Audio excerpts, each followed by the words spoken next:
राधे राधे। सतगुरुदेव भगवान की जय। आप सभी को एकादशी की बहुत बहुत शुभकामनाएं। आज हम कामदा एकादशी है तो कामदा एकादशी की कथा के विषय में बात करेंगे कि इसका क्या महत्व है और इस व्रत की क्या महिमा है। तो चलिए शुरू करते हैं। आज कामदा एकादशी है। इसकी जो कथा है ये इस प्रकार है। धर्मराज युधिष्ठिर कहने लगे, हे भगवान, आपको कोटि कोटि नमस्कार करता हूँ।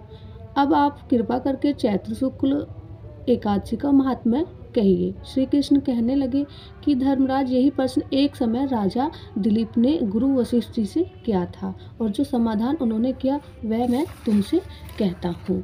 तो ये जो श्री कृष्ण और युधिष्ठिर के बीच की वार्तालाप चल रही है, तो सुनिए कथा। प्राचीन काल में रतनपुर नामक एक नगर था। वहाँ पर अनेक ऐश्वर्यों से युक्त पुंडरीक नाम का एक राजा राज्य करता था। रतनपुर नगर में अनेक अप्सरा, किन्नर तथा गंधर्व वास करते थे। उनमें ललिता और ललित नाम के दो स्त्री पुरुष पति पत्नी थे। उन दोनों में अत्यंत स्नेह था, यहाँ तक कि अलग अलग हो जाने पर दोनों व्याकुल हो जाते थे।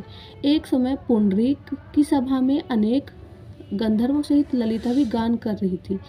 गाते गाते उसको अपने प्रिय ललिता का ध्यान आ गया और उसके ध्यान में स्वर भंग होने के कारण गाने का स्वरूप बिगड़ गया। ललित के मन का भाव जानकर करकोट नामक नाग ने पद भंग होने के कारण राजा से इस विषय में बता दिया। तब पुंडरीक ने क्रोधपूर्वक कहा कि तू मेरे सामने गाता हुआ अपनी स्त्री का स्मरण कर रहा है, अतः तू कच्चा मांस और मनुष्य को खाने वाला राक्षस बनकर अपने किए कर्म का फल भोगेगा। पुंडरीक के हिसाब से ललित उसी क्षण महाकाय विकराल राक्षस हो गया।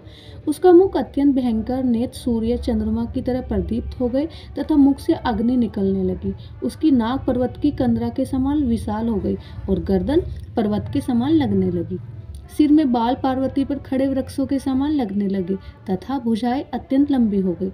कुल मिलाकर उसका शरीर 8 योजन के विस्तार में हो गया। इस प्रकार राक्षस होकर वह अनेक प्रकार के दुख भोगने लगा। जब उसकी प्रियतमा ललिता को यह सब वृतांत मालूम हुआ तो उसको अत्यंत खेद हुआ और वह अपने पति के उद्धार का यत्न सोचने लगी।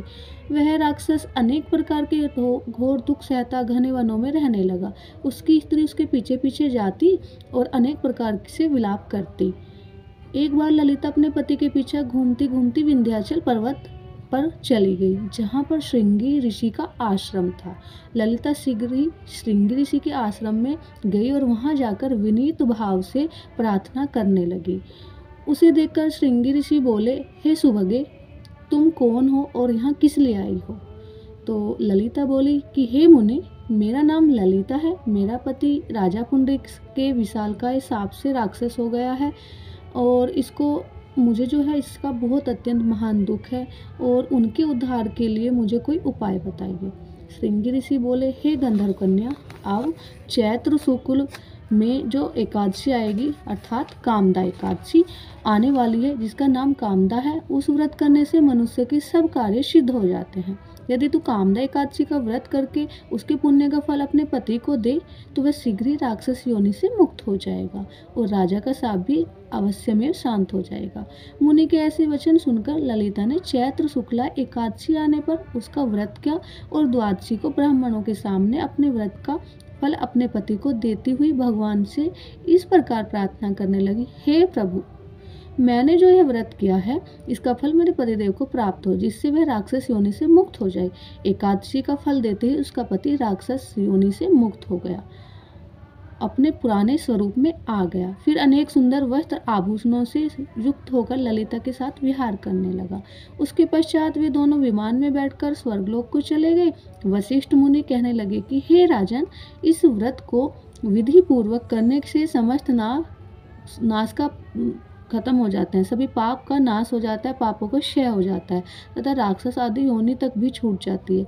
संसार में इसके बराबर और कोई दूसरा व्रत नहीं है। इसकी कथा पढ़ने या सुनने से वाजपेयी यज्ञ का फल प्राप्त होता है। इस दिन आप लूंगों का सागार ले सकते हैं। लूंग अर्थात ओंगा का फल, दूध, दही, फल आदि भी ले सकते हैं। और सबसे बड़ी बात है, इसको पूर्ण श्रद्धा और निष्ठा के साथ प्रेम पूर्वक भगवान की प्रसन्नता और भक्ति के लिए किया जाए तो आपकी भक्ति भी बढ़ेगी। राधे राधे। क्योंकि श्री कृष्ण भगवान को ये बहुत ही प्रिय है एकादशी। तो हर वैष्णव को, हर सनातनी को ये व्रत रखना चाहिए, क्योंकि ये सभी व्रतों का मूल जड़ व्रत है। राधे राधे, दंडवत प्रणाम।